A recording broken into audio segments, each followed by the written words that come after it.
Hello, my friends. D.L. Anderson here. Welcome back to Transformation by Truth podcast as we share the truth concerning these last days and what you must do to save yourself from the violent times that are just ahead. Today's podcast is a word of truth accounting of the end times. The end is coming. The end is near. Today's podcast is entitled End Times 407, The Generation of Intentions, Part 2, The Role of Feelings, Emotions, and Experience Within Your Heart. The podcast objectives are analyze the evolution of feelings in the heart, analyze the extreme nature of emotions within the heart, and reveal why many are addicted to making bad decisions. This lesson contains timelines and other visuals. Therefore, if you are listening to the podcast, I advise you to watch the video version on our website or YouTube, or request a PDF of the lesson so you can add the visual effect. A very dangerous business. Shalom, my beloved brothers and sisters, and welcome to day 206 of our exposition of lawlessness. In the most recent podcast, we analyzed the first two levels in the process of intention generation. Enter your DPU and your impressions. As a disclaimer, I encourage you, if you have not listened to that podcast or watched a video, take the time to do so now.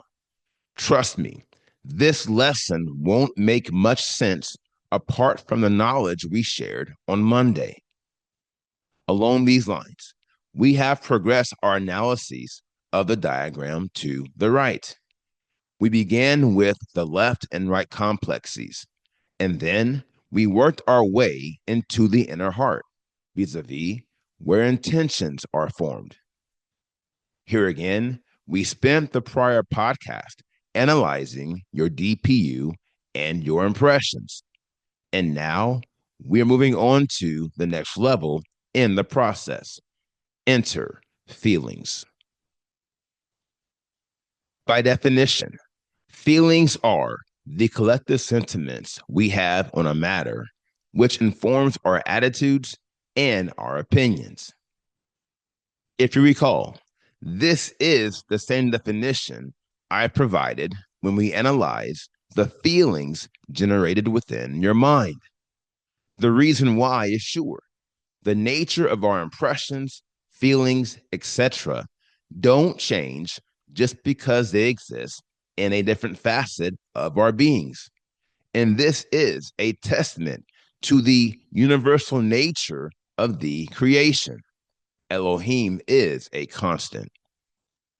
Notwithstanding, even though the nature of our feelings don't change, the feelings in our mind are much different than the feelings in our heart.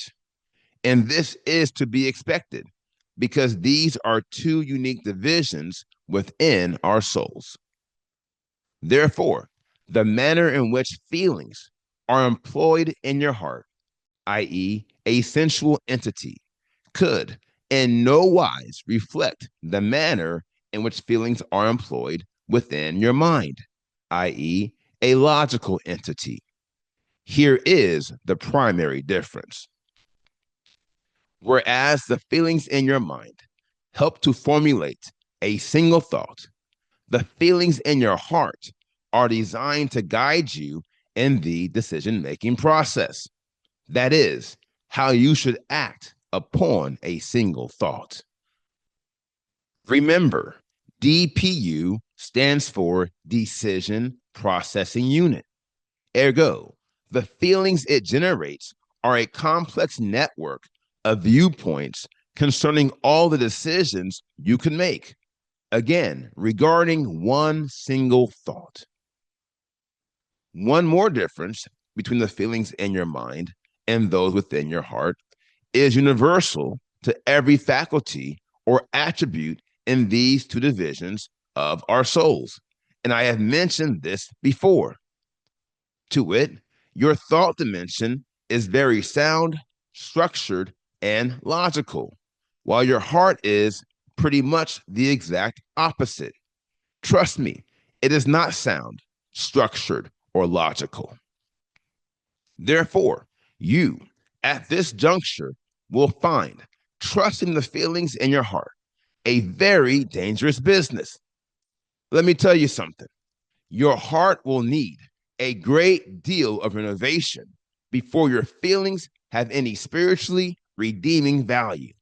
And we are not there yet. Addicted to extreme sensations. Now, the primary reason why the feelings within your heart will have little to no spiritually redeeming value is sure. It is because your heart has some very volatile actors who must be dealt with. Let's start by analyzing your emotions. By definition, an emotion is a cordial force that causes a strong agitation of the heart.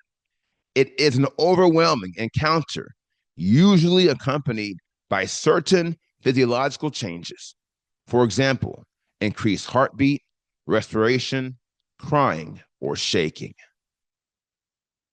Now, the same way emotions inform the feelings in your mind, they perform the same role in your heart. And you can see this by observing the diagram to the right. Here again, the primary difference is your heart is much more volatile and chaotic than your mind. My dear friends, I cannot stress this enough. Ergo, you will not only notice how your heart is more inclined to violent and negative emotions than your mind, but you will also notice how it is more inclined to the most extreme versions of these emotions. For example, whereas your mind will utilize a more neutral form of the emotion of excitement, your heart will utilize a more extreme form because, again, your heart is more sensual than your mind. Ergo, your heart has a greater desire to understand the full breadth and length of the emotion of excitement. And if left unchecked, it will become addicted to the sensation of it. Here lies the problem. To wit, the sensations deriving from the extreme nature of emotions within your heart inform how you feel about any given decision. The same goes for every emotion, which is why people often become addicts. It's because they are addicted to extreme sensations that are feeding into their decision-making process via the negative influence they have on their feelings. This is, by and large, why many of us consistently make bad decisions. The key word being consistently. It is because the addictive nature of the emotions within our hearts have the power to drive us beyond any reckonable measures of control.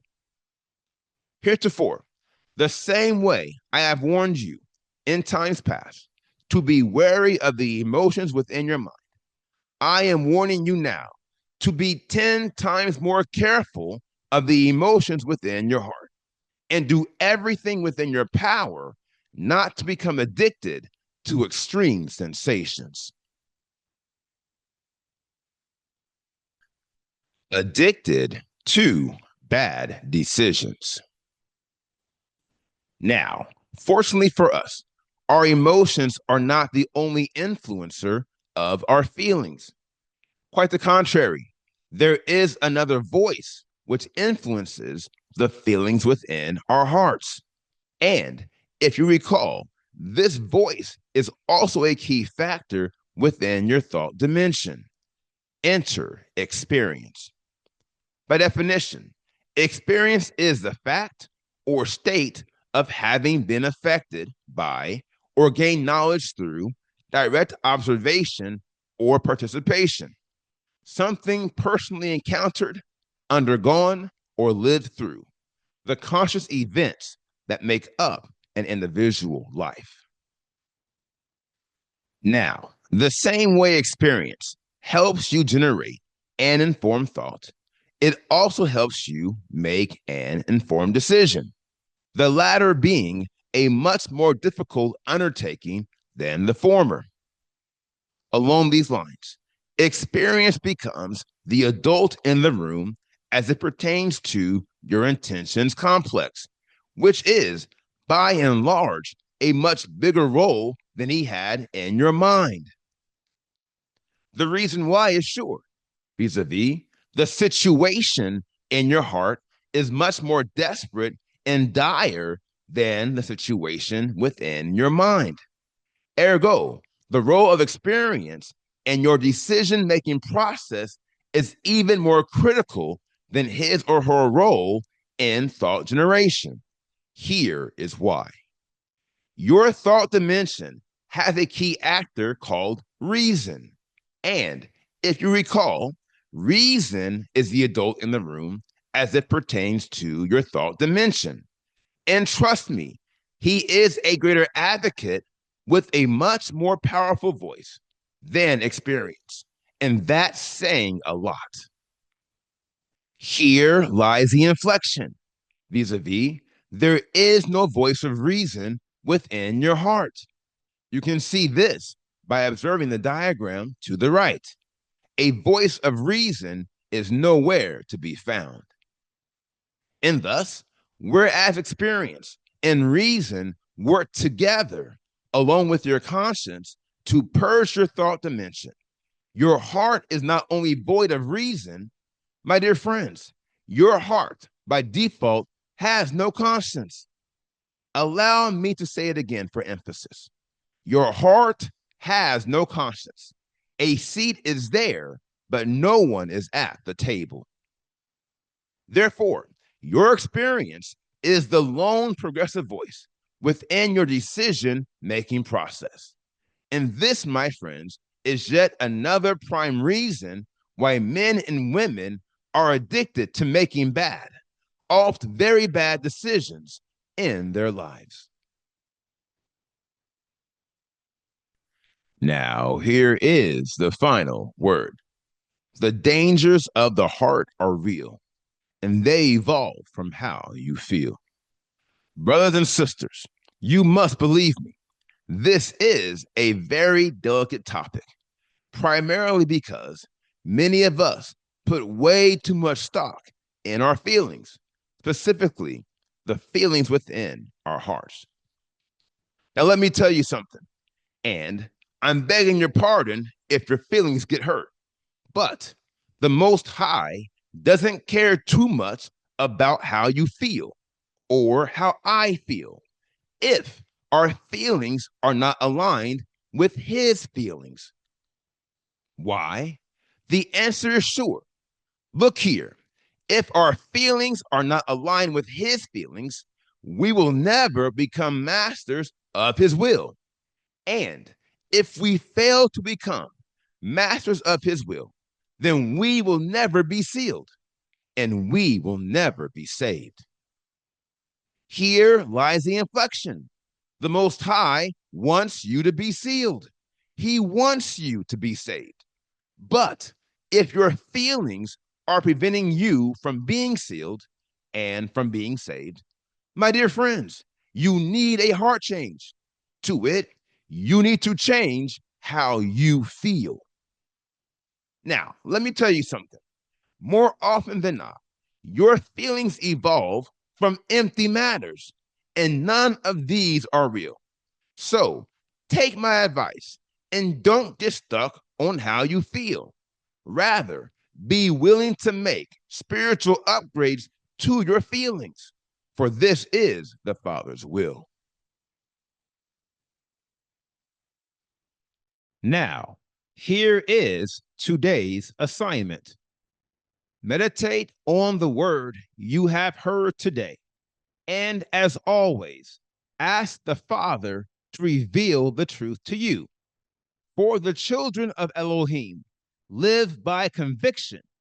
And if he has not convicted you, or if you had not heard him concerning these matters, you should pray until you do.